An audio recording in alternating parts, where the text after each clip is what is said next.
So remember before the cloth, the veil was torn when Jesus died, like a description? There was a time when only the most holiest of the holiest people were allowed to go into God's presence.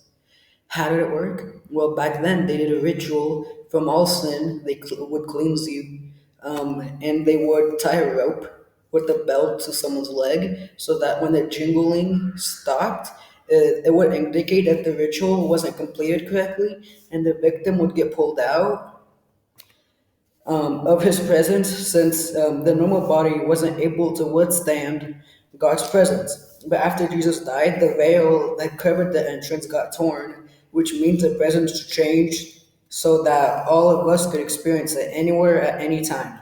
How do we experience it now? Well, we know we are experiencing by either crying uncontrollably randomly or falling down and passing out. Guys, that's how most of us experience it. There are other ways of experiencing him, but back then it used to be only through a ritual, and like the jingling would like it would sound like loud, and then it would completely stop as when they pulled you out, which means that you weren't properly ready to meet his presence yet.